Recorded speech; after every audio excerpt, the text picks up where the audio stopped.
Hello. I didn't see you come in. My name is Colin Moriarty. I'm here with the champion of the world, Vince Ingenito.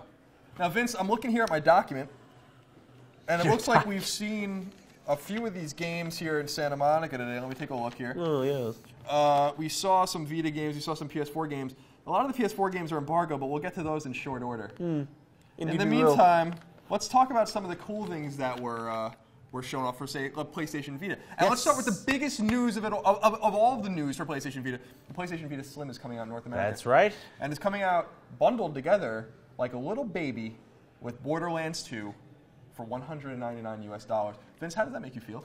That makes me feel pretty excited. Borderlands 2, and especially because they talked a little bit about the kind of content that Borderlands 2 would have. It's going to be, it's going to have 4-player co-op. It's going to have 6 of the DLCs. They didn't say which 6, but 6 of the DLCs are going to be included as well. So it's going to have a lot of content, and that's really exciting to me because I love Borderlands 2. I've lost countless hours of my life to Borderlands 2. So the idea of it coming to Vita and it being so feature complete and being so chock full of content is really sick. And I got my first time playing around with the Vita Slim as well, and I have to say I came way more positive than I thought. I thought I would. I was a little skeptical about how the screen would look because on a technical level, Colin, you can correct me if I'm wrong, but isn't this LCD screen a step down from the OLED screen? Now they say that it isn't, but it is. It's cheaper. And it makes it more lighter, it makes it smaller, and it makes it more affordable to produce. Right. So it's definitely a step down. I would suggest actually to go get the OLED screen before you disappear. It's gorgeous. But the LCD scr's good. I'm really impressed with we've talked about Vita, the new Vita before. I saw in Tokyo. We've done a million things. We have it in the office. Yeah. But it's lighter, it's thinner, and it feels nice, and it's Vita, and it's totally worth buying. I think it'll move systems too because like at $200, it's a very aggressive price point, especially when you've got such a full-featured game that is so popular that I know a lot of people would love to play on the go. Hell yes. Hell yes. So let's talk about some of the PS Vita games that we saw today. Yeah.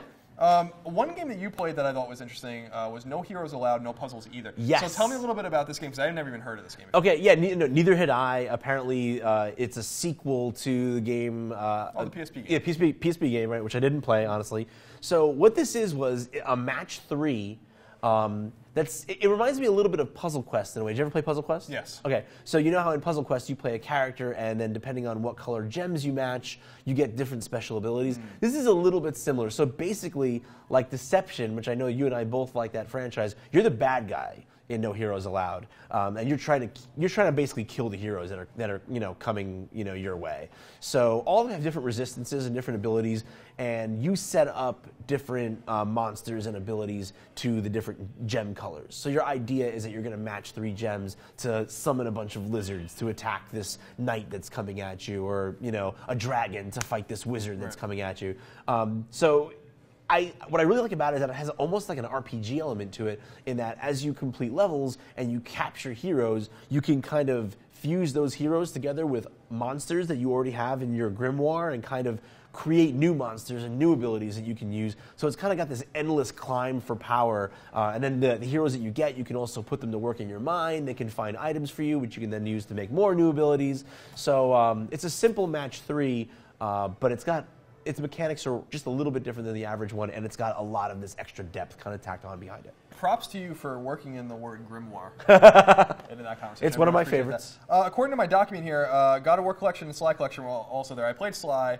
It seemed to run well. I know people were really concerned because Jack and Daxter Collection on Vita didn't run well. Yeah, no, it looked like it was running real smooth when I saw it. It seemed like it's running well. God of War Collection and Sly Collection are both only a few months out. And of course, you remember God of War Collection was announced at E3 and then disappeared off the face of the planet. Sly Collection actually leaked a long time ago for Vita.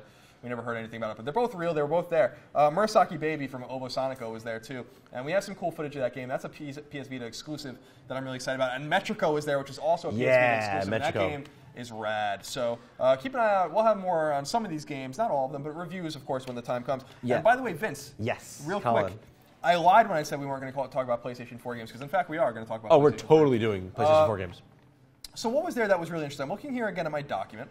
And I noticed that we played Towerfall. Yes. Let's start there. So Towerfall was an Ouya game, so it's on Ouya, so it's kind of relegated to this very small platform. And now it's coming to PlayStation 4, so more people can play it. I've never played this game before, but neither did I. I loved it. I thought it was a lot of fun. We had a blast. Yeah, absolutely. If you've played Samurai Gun, this game kind of inspired Samurai Gun. So you're running around with different characters, and basically you're archers, and you're trying to fire arrows into each other's face. It's a 4-player competitive game. You can do a cooperative. We also played a cooperative version though that was wave-based, but I think the most interesting is conserving your arrows in the competitive game, and you have to kind of arc your shots a little bit, and you can collect treasure chests and get different power-ups, and you can stomp people like Mario Goomba style. So like we'd never played the game before, but within 2 minutes, you and I were like, you get it. It's easy to you pick up. get it, and we were just hooting and hollering and getting hype and getting crazy and having a good time. Getting hypey. So getting hyphy up in here. Another game that we played was Mercenary Kings. Yes. This game is from the guys that a Canadian developer that did Scott Pilgrim. Yeah.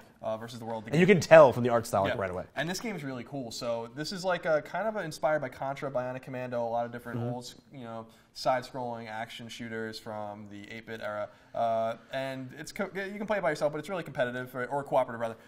And you can play it online, or you can play it all locally, which is kind of cool. And it had kind of a crafting element too. Yeah, it had all sorts of elements. Yeah, crafting element. You pick things up. It was being compared to a lot of different things like Monster Hunter, which is really cool. So keep an eye out for that game. It should be out in the next couple months. It's on PS4. It's also on PC right now if you want to play it on PC. And I'm really excited about that one. Yeah, no, that looked great. Like you were playing it, and I walked over, and I was instantly like, I want my hands on that controller. For sure. And you got your hands on that. Oh, I sure did. Another game that we played that I quite adore is 1001 Spikes. Yeah, we had a blast with that. This game, you might remember, I actually nominated it at E3 for Vita Game of the Show. Yeah, and I did a brief video preview on it and as well. It's really, really good. It's old school, inspired by the fact that it's just gruelingly hard. You have 1001 lives to get through the game. And it sounds like a lot of lives, but it really isn't when you figure out how gruelingly difficult the game is. And how many levels there are. Yeah. And, of course, the fact that once all your lives are gone, that's it. There's no continues. There's no do-overs. You have to ration those 1001 lives out over the entire game. If you can't do that, well, then it's over. So, theoretically, you could get to the second-to-last level, and you screw it all up, and guess what? Right back to the start with you. So good. Which is great. I really like playing it on PS4. I think it's probably going to be more at home in Vita, but you can play it on both. It should come out soon. And then we saw some other games. Fez is going to be there. Hotline Miami 2. Hotline Miami 2 I think is going to be, is definitely going to be a big one. Unfortunately, I didn't get too far in it because they definitely were not compromising on the difficulty of that one, which I'm glad because, the first one had so much critical success. There might be this fear that the second one, they'd be like, all right, well, now we need to open up to a wider audience. No, they don't care. They kept it as brutally hard and pitch perfect as it was. I adored the first one. Me too. Absolutely. It was great. Especially on, I liked it on Vita. I'm not very good with the mouse and the keyboard. Right. No, me neither. I'm not very good with the mouse and the keyboard. So I needed to play it on there. And we saw Daylight, which comes out soon from Atlas as well. Right. So we'll have a review of that soon. So we'll have more details about some of these games going forward. Some of these games, and some games, of course, that we didn't even mention because we can't talk about them. But some exciting games that we can't talk about, and I can't wait until we can. Very exciting. So for more on all things PlayStation 3 and PlayStation 4 and PlayStation Vita, and maybe even PlayStation Portable, because who knows if a PSP game is going to come out anytime soon. Keep it tuned, IGN.